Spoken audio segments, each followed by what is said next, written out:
G'day legends, I hope that you're having a fantastic day, and so far that you are having a fantastic week, and day by day I'm feeling a little bit better. Now legends, as always, of course we have a lot to go over. Of course we need to look at the maps, we need to look at where Ukraine has made some advancements, and we need to talk about these counteractions and why these are so important and why they are in these specific areas. But one of my contacts has also reached out to me expressing some concern over these attacks as well.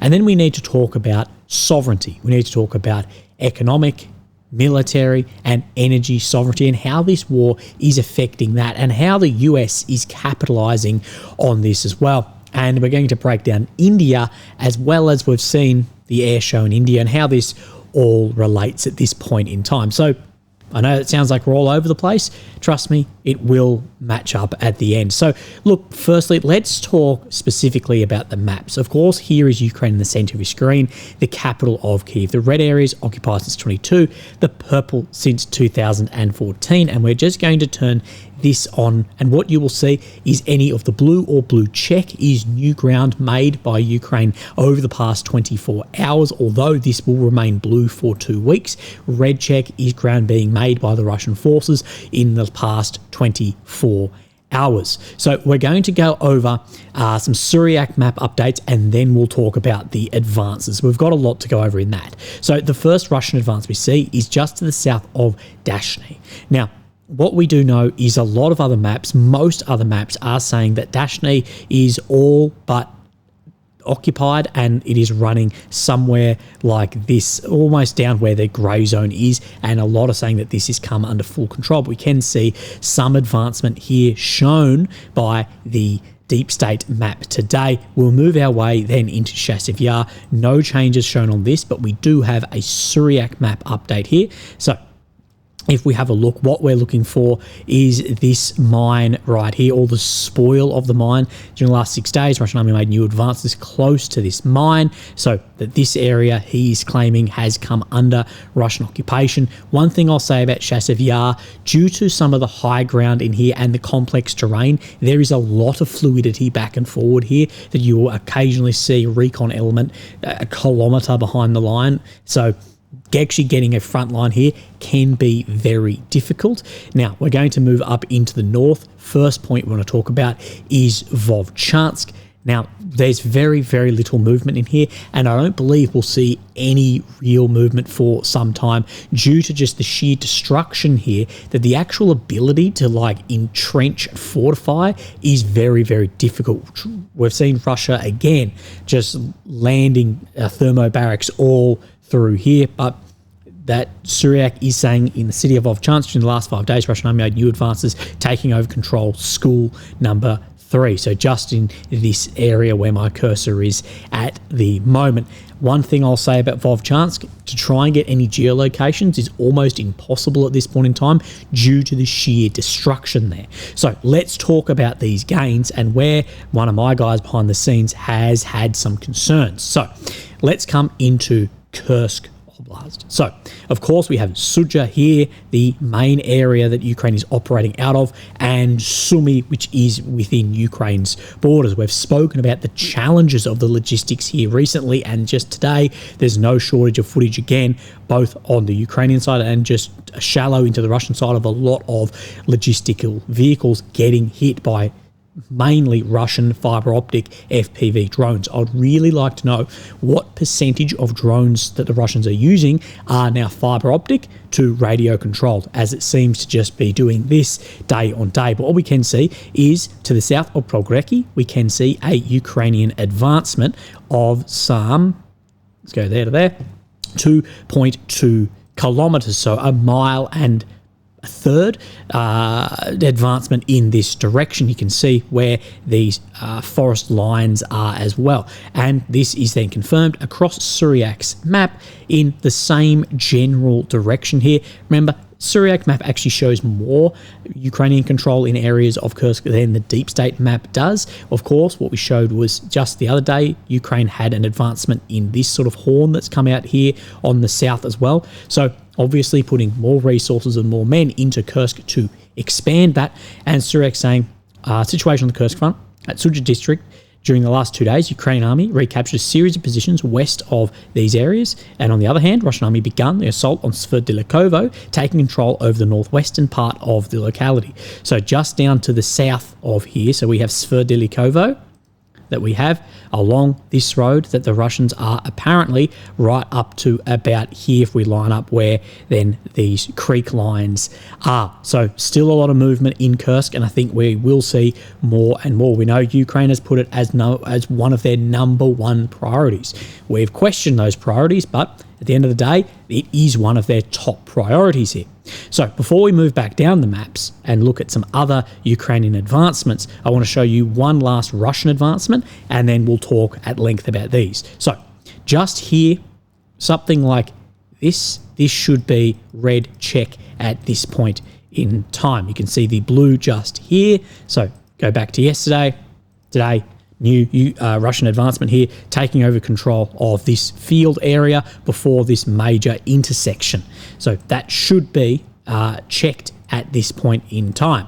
Let's look then at what Deep State has said about these advancements, as we do have one here and one just to the west. I'll show you on the maps in a second. We see these on the Deep State. The Defence Forces of Ukraine restored the situation in 2 places at once on the Pokrovsk section. The chaplains from the 68th Special Forces Brigade conducted a successful and courageous operation, pushing the enemy back part of the Dashenski settlement. It is reported that the industrial zone of Vodiany Druhy has been cleared, where the enemy managed to gain a foothold for a short time, although the Russians are not giving up on assault operations on the outskirts. On the downside, the enemy is now entrenching itself at the intersection part of the Pokrovsk-Konstantinovka highway. So this highway that we showed you where that advancement was, the situation is being clarified. So we see this advancement right here and this advancement at this Dashensky as well. Now, there is some saying around Pishani that the Ukrainians did have an advancement back here too, but we see multiple shallow assaults take place on this front. Now, let's have a look at what Suryak is saying. Now, he is talking on the eastern side here. He shows this same advancement as well as the same Russian advancement here, so we can definitely confirm this is what occurred here. We'll come down on Pokrovsk itself as we have another Suryak update here. Now, he's showing this same area as well, so we can confirm that. And if we zoom out, we can see around Surabini, Suryak maps, he's claiming that the Russian army has taken full control over this locality. If we just jump on this map, we can see an expansion of some grey zone in this area, as well as Andriivka. We'll go forward and back here. Now, Andriivka, a lot of grey zone to the western outskirts as well, so wait for this to be updated or clarified on some different maps. But I have been sent something across that does bring in some concern for these attacks, and it goes back to something that you and I spoke about last week. We have recently seen a number of small-scale counter-offensives carried out by the Ukrainians in places like Kursk and Pokrovsk. What I haven't seen are videos of heavy preparations by artillery, thermobarics, aviation assets, or things like fibre optic controlled drones. I remain open to the possibility that these actions were simply just not recorded or released for our viewing, although this would be out of character for either side, so I doubt it. Remember, anything that happens in this war, we see that very quickly because the informational aspect of this, especially for Ukraine, is incredibly important. Or that maybe I simply missed them. But what seems more likely is that the lack of video evidence can be more logically be explained by these preparations actually being limited or absent. If this is true, then these counterattacks are in fact cold and cruel missions to send men out on. If we wish to accept that the Russians lose 3-1 or more in assaulting positions, although you will recall my previous skepticism of this narrative, I'll show you that in a second, but losing that 3-1 after heavy preemptive softening operations, how high must the Ukrainians' losses be without these tools, whilst the Russians retain access to these very same tools to aid in their defence? So what he's saying here is, are there significant losses trying to take back these areas, because we haven't seen these large softening operations that we do see the Russians have on villages and towns with everything from TOS to FABs before they move in. Even if on the assault there's 3-1, what about the softening previous to that? And he's questioning what is the cost of these assaults forward, because he hasn't seen that initial softening up. And this is what I shared last week or the week before of what he was speaking about to do with softening up targets and casualty rates. So at various times throughout the war, Western sources have claimed that Russia has a 2 to 7 times advantage in artillery rounds fired. If we just assume artillery to mean field guns, and if we assume that their crews between Russia and Ukraine have a similar ability, we must assume casualty rates may be in that same level of difference as well.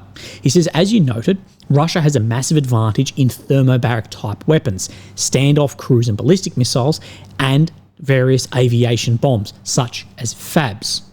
Now, he talks about people don't understand how destructive these actually are. But they are these weapons, they can create a huge casualty disparity. And there's no analog situation where Ukraine is routinely inflicting huge casualties on the Russians to almost no losses of their own.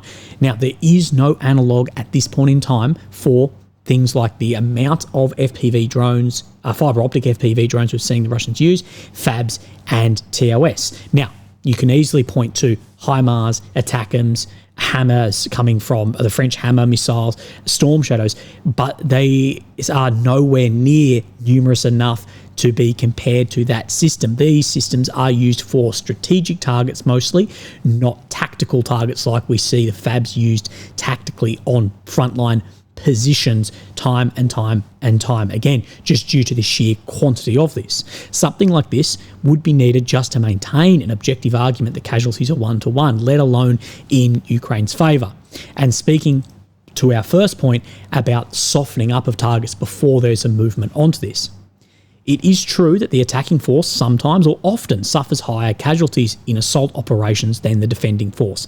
However, the assault is only the final act in a long process. As you noted, the Russians follow a paint-by-numbers formula, and what pro-Ukrainian commentators often don't acknowledge is that these preparations by the Russians cause huge casualties. That paint-by-number that you and I speak on here a lot is bombardment with artillery, then FABs, then the TOS, then reconnaissance elements, then, of course, further movement on the flanks, and then they will further move into that area.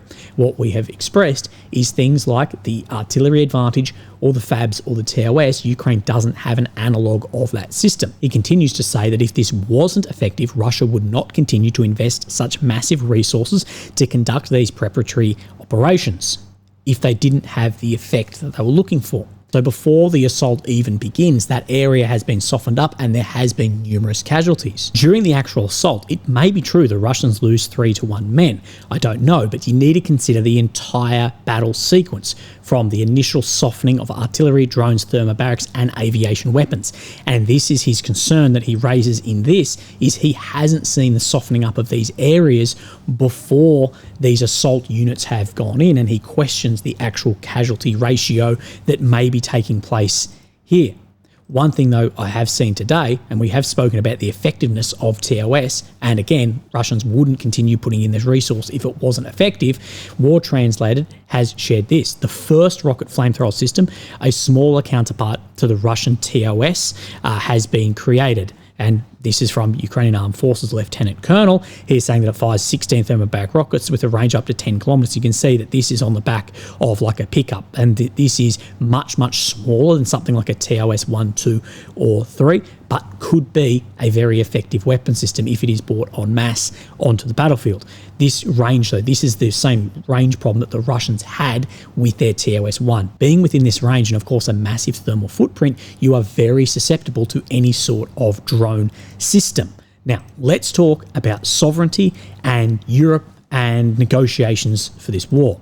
So, what we get today is that the Trump envoy has paused Ukrainian peace plans to hold talks with NATO allies. That elements of a long-awaited blueprint to end the war will be revealed this weekend as European nations are promised seats at the negotiating table, saying basically that NATO needs to be all on the same footing for where this starts. This is going to be very, very difficult given where countries like Estonia or Poland or France or Germany sit in comparison to maybe Slovakia or Hungary or Romania, and the problems there, but everyone needs to start at the same place. People are starting so far away. Is there real hope to come up with one plan that everyone is happy with? That Ukrainians will be happy with, that Zelensky will be happy with, that also the Kremlin could accept. This is why many have said this war will not end at negotiations. It will end on the battlefield. Let's quickly go through this. Donald Trump's administration has paused its peace plan for Ukraine to give Europe a seat at the negotiating table. The US President's envoy for Ukraine has promised to hold individual talks with NATO allies before finalising the long-awaited blueprint to end the war. Now, a lot of this says it's going to be all of them. It may just be France, Germany, the UK. General Keith Kellogg said he would seek views on the shape of any peace deal and what governments could contribute to the process in recent talks with European diplomats, in a move that will reassure those who fear being frozen out of the talks by Washington. At the same time, General Kellogg said he would unveil elements of the peace plan at the Munich Security Conference in Germany this weekend. We do know that there's a lot riding on the MSC, the Munich Security Conference, that is the 14th and 15th of February. You know, JD Vance, the Vice President, he is going to be meeting with President Zelensky from Ukraine, and we may get some elements of what this negotiation end to the war actually looks like. But at the end of the day, there's going to be a lot of unhappy people about however this looks, whether on the Ukrainian side, whether on the Russian side. Again, we will wait and see. But this is where I want to talk about sovereignty and something else that I was sent across last week, but is very, very relevant still. So, there are interesting discussions going on surrounding gas delivery from Russia to European nations, including, of course, on your channel. One of the interesting concepts that comes up time and time again is the idea of increasing a given nation's sovereignty by refusing Russian gas. Well, I guess you know me well enough by now to know that I'm going to be a bit of a shit disturber here again. My apologies. Let's start by clarifying what sovereign actually means. Sovereign, the authority of a state to govern itself. Living in Canada, I am painfully aware of what being a sovereign state means. As being America's closest neighbour and ally, we are by necessity only a semi-sovereign state. In order to be truly sovereign, one must be either completely self-sufficient or alternatively approximately based in dependence between competing factions in the following key areas. So you're either completely self-sufficient, or you've got competing factions that you can sort of balance out between economic, trade, defence and energy.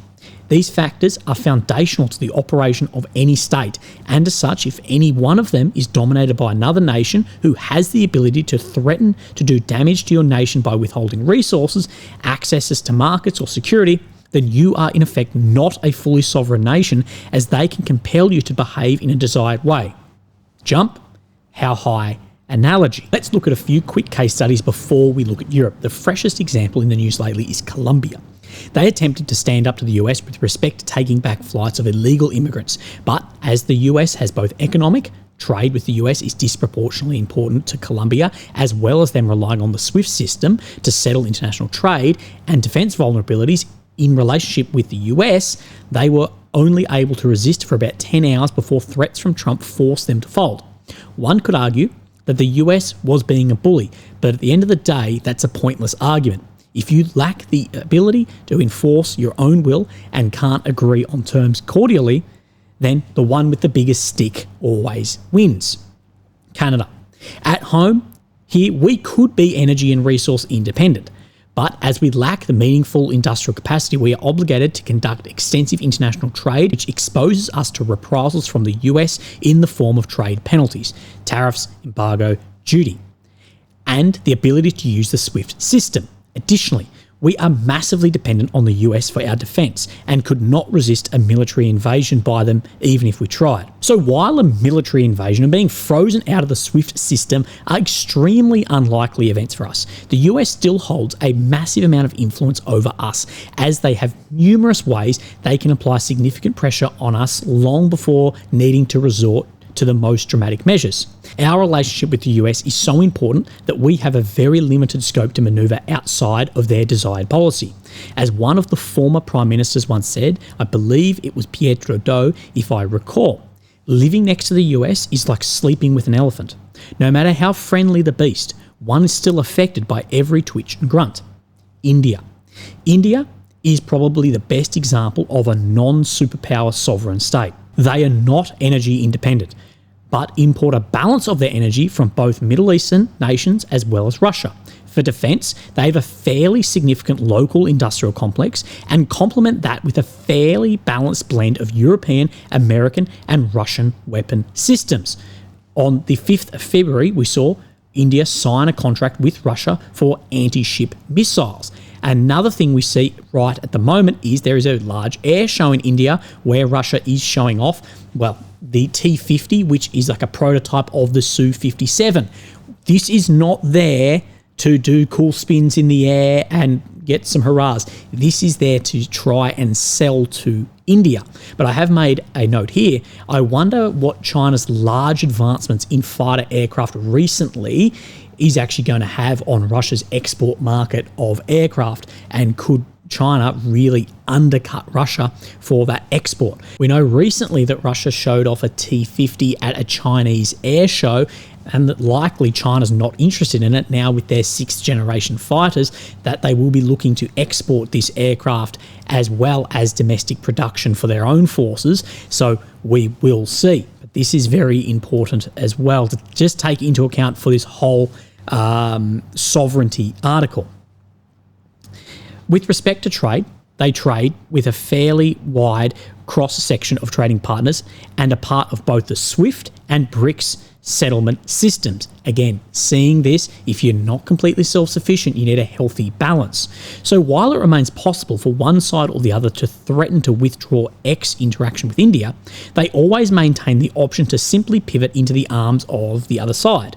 And the US does not want to push India closer to the BRICS nations, as the BRICS nations don't want to drive India closer to America. A fairly civil and balanced equilibrium is maintained, whereby India is more or less able to establish its own foreign and domestic policy without fear of drastic aggression from outside nations. This is the best example, I think, of the sovereignty through diversity or neutrality approach. So now let's consider Europe.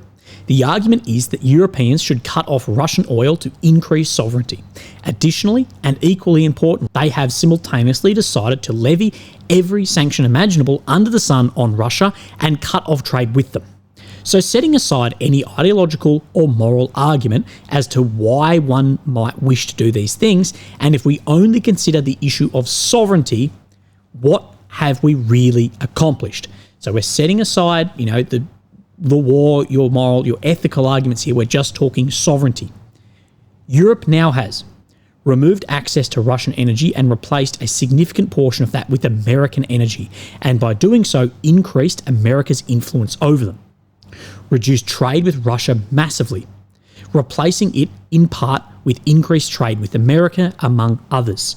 Again, increasing American influence.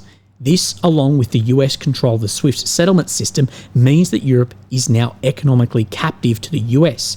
Now, the US does not control the SWIFT system, but it does have such significant influence because of the size of its economy and the role of the USD in the international community. Of course, Europe is being pushed a lot by President Zelensky to buy US LNG as well. Europe has long been dependent on the US for defence, and as such, this now completes the clean sweep of all three key pillars of sovereignty: energy, economic, military. So I would argue that Europe has manoeuvred itself into a position of being a complete vassal state to the US, with either significant or complete dependence on the US in all three key realms. They are now at the mercy of whatever policy decisions emerge from Washington. So I remain open to discussing arguments around these concepts of how these moves might be for the ultimate good of Europe. In some long-term 5D chess strategy, although I'm highly skeptical, if we wish to justify it based on the ideas surrounding sovereignty, I call bullshit. So again, leaving out any ideological, moral, ethical argument, if you're coming just from sovereignty, he's saying that this has reduced the sovereignty of the European states. Consider the current drama unfolding around Greenland. Denmark is in a very bad position. They are literally at the mercy of how aggressive Trump wants to get and how hard he wants to push. Denmark faces the possibility of tariffs, sanctions, trade embargoes, or such similar economic penalties, exclusion from SWIFT, loss of access to US energy markets, with, of course, no replacement, soft military pressure, such as suspension or support of the F-35 or other US weapon systems, or hard military pressure on the form of actual military engagement. Again, actual military engagement, highly unlikely, but what we're seeing in Europe and this example of Greenland is there's no healthy balance of power here. Now, I agree that some of these scenarios are fairly far-fetched and unlikely to come to pass. But if the point still remains that if the US chose to, they have 100 ways to make life hell for Denmark, and Denmark really can only stomp their feet and jump up and down in protest. There are obvious long-term reasons as for why the US would be well advised to tread carefully on this matter and proceed with caution. But this discussion here today isn't presented in any way as what the US should or should not do, only a discussion on what they can do and how it relates to Denmark's sovereignty, or in this case, their lack thereof. These problems can be extrapolated out onto any other European nation. When we ask the hard questions, does removing trade with Russia really improve their sovereignty, or does it simply push them further into the realm of US serfdom? Of course, another example of this is the Baltics switching off any power coming in from Russia yesterday. Now, final slide came in a few days after. Just a quick note. You have undoubtedly noticed the little tariff war Trump started with Canada, Mexico and China, and the threats he's expressing towards Europe for the same fate. You will also have noted how Canada and Mexico folded to the pressure and made major concessions within a couple of days to gain a 30-day pause. I think this illustrates acutely what I was trying to convey in my previous email on the topic of sovereignty. Canada, being effectively a vassal state of the US, has very little leverage over the US, and as such we are obligated to bend the knee whenever significant pressure is applied. The Europeans are really in no better position and will be made further examples of this shortly, I am sure. Anyways, I just found it interesting how quickly my previous points on sovereignty were thrust into the spotlight.